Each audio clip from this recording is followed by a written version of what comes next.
Hey everyone, Glimpse with another video. This time I'm going to redo my item buff video because I felt like I left a lot of stuff out in it. I do want to give a big thanks to Pat Zito for a lot of the tricks you're going to learn in here. Didn't quite understand what he was doing when I first started the game. I watched some of his videos on Twitch. He didn't use any potions at all. He just used the two basic soups that you get. The first one you actually get right from this island here. But he was playing in such a way where he didn't have to even use any potions. He was killing the enemies from kind of far away, or he'd walk a certain way where it'd heal him. It was just really interesting to see. I had no idea, so I had to watch quite a few of his videos and talk to him a bunch to figure out what he was doing. And we've kind of refined it a little bit more than that. But that is the basic idea of it, is to save potions, because you will end up using a lot as a fighter. Mage, not so much. You get a spell that refills your mana, and there's a nature element when you're grinding mobs that will allow you to heal once it hits the pinnacle. So there's a way to not use potions there, and the item buffs will help even more. So anyways, before we get too off track, the very first one is going to be here on Tutorial Island. So this is the main quest that you get. It's the only one that you need to complete in order to leave the island. But once you complete it, you end up with the Gumby Eye Puree. This buff is really good for starting off with, and it's not very hard to make. On the overworld for the wheat, there are bushes, and every single one of them drops between 1 and 3 wheat. The bowls are at this little shop here that says Artisan. The NPC on the left sells them. And then the Eye of Gumby, you'll get a lot of them in the beginning if you fight this boss quite a bit. And then on the overworld, there are 2 different ones that you can fight to get the eye. They're all 100% drop rate. The Master Gumber, which is in Hollowham Garden, and the King Gummy, which is in the Rakoan Cave. Now the important thing to know about these two is you get 10 for every one that you make. So that's really helpful. Some of the ones later you only get 3 of. So that's something to consider when you're making these. So then all you got to do to use it is just double click it, or you can hotkey it down here. Once you do, there'll be an icon up here with the time, and then you'll see the little numbers pop up every few seconds. So that'll heal you 150 HP for a duration of 120 seconds, and I think it's like maybe 2-3 seconds in between. But you can use that to your advantage, and we'll show you how to perfect that later on. So each town that you come to has its own shop with recipes in it. The first place you're going to land once you get done from the beginning is Essia City, and there are 2 places to get item buffs. The first one we're going to go to is this one that says Artisan on it, and the top right NPC is the one we want. Now some of these you should have from the beginning, but the one we're going to focus on is the Soup of Snail. And this one's a little bit more difficult to craft, but it's not too bad. The snail fossil you get from digging in Gaia Cave. The tip in order to get more of these would be to dig on Tuesdays, because you get a bonus, and for your digging profession system, to put as many as you can in your loot upgrade. The star helps too, but not as much as loot upgrade. And then the pumpkins you can get from the flora here. There's a couple of spots where they group up, so I'd recommend just kind of waiting there and using your AoE attacks in order to get them.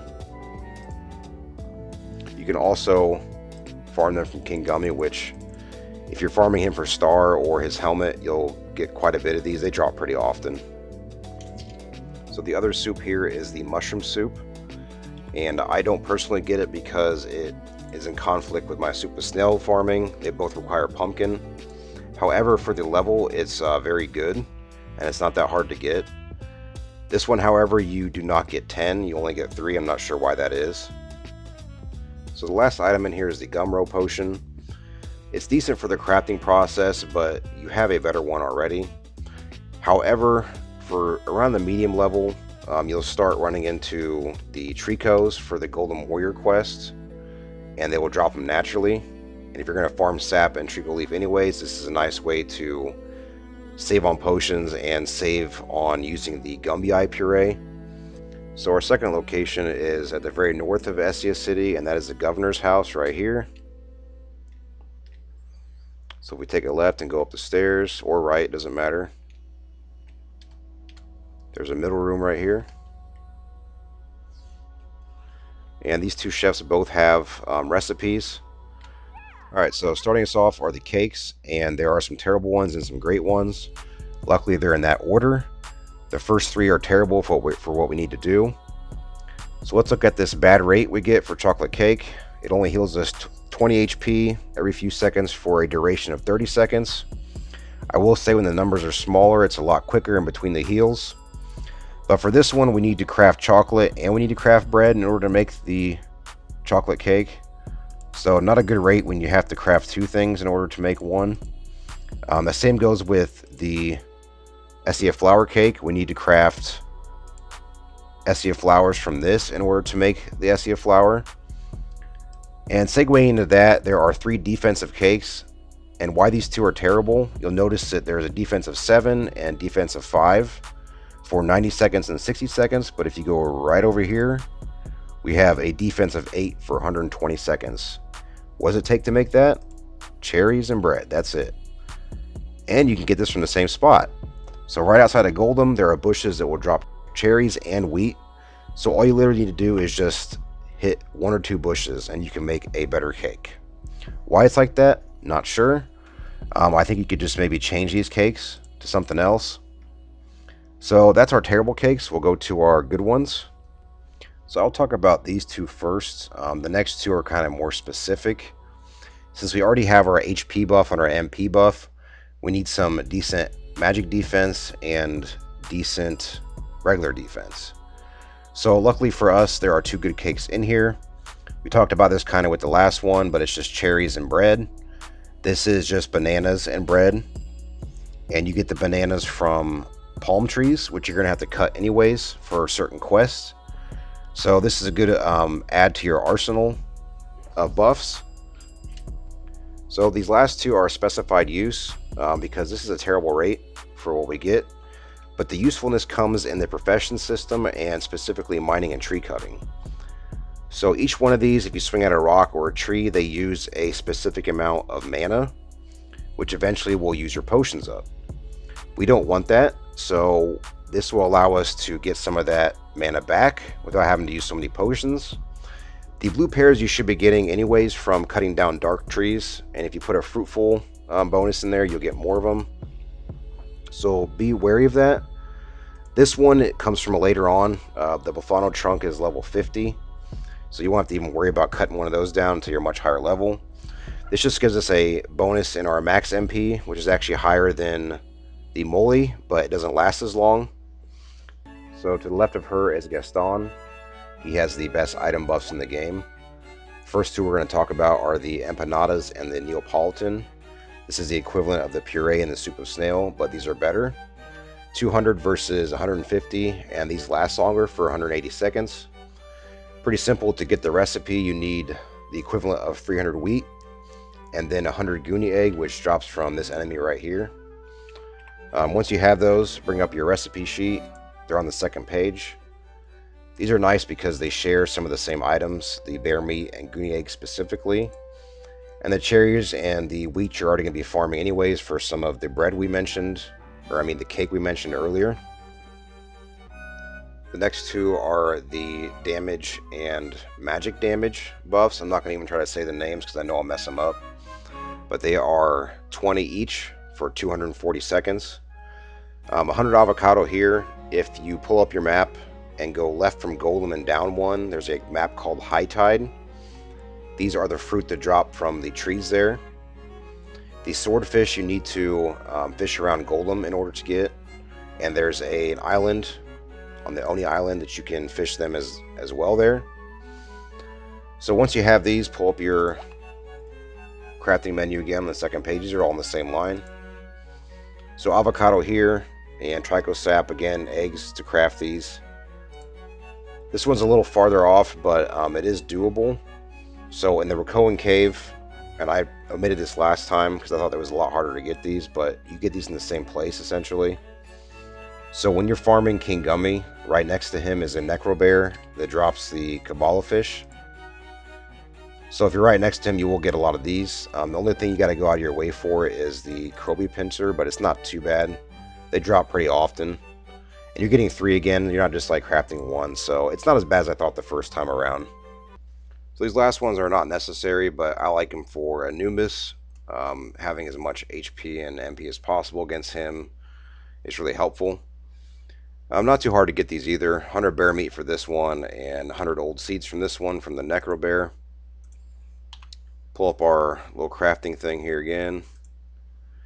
And you can see you need a green wing. You're already going to get those from the Goonie anyways. More old seeds from the Necro Bear. And then with the taco, more bear meat, and then Trico leaves, which will be from the level 38 Trico. These next items you actually have to buy from a vendor. So they are not farmable, but they are a lot easier than the ones that you just saw in order to get. You don't have to make them at all. All you need to do is just travel somewhere.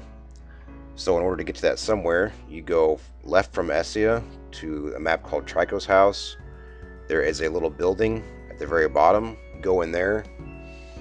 You have to go through one full map, and then the second one you'll find an NPC waiting in the corner. In the second room here is NPC with a plague mask on, selling some interesting things. The only downside is, though, to these, you have to be level 40 in order to use them. So that's versus being level 10 here in order to use these. But you can buy these instead of just make them. So if you're good at getting skulls, then this is the way to go. It'll save you a lot of time. So these next soups you have to go to Ancient Bridge in order to get the recipe from. I think there are some in Quest 2, but I know for sure that there's 2 right here, and that's the fish soup and the octopus soup. Now, I wouldn't necessarily go out of my way to get these 2. They are the lowest damage buff, however. It's just you kind of have to go out of your way to make them. You have to make a pink flour out of 2 of these, so you have to farm those, and then you have to go out of your way to buy cooked fish. You can't actually catch the fish and cook it yourself. You run into another kind of scenario here with the octopus soup. You have to be level 30 in order to farm these anyways. And green leaf, you'll be using them for a lot of quests early on. It's not really recommended. The best defensive buffs in the game are located at Tarion City, at this building here to the right. And that would be the Bongua and the Bongcid potions. Each give a bonus of 10 for 180 seconds. Fairly simple to craft, but you have to be level 50 in order to face the enemy that drops this, which is the Bubba. And then you have to do the Bongua and Bongcid respectively to get the mushrooms.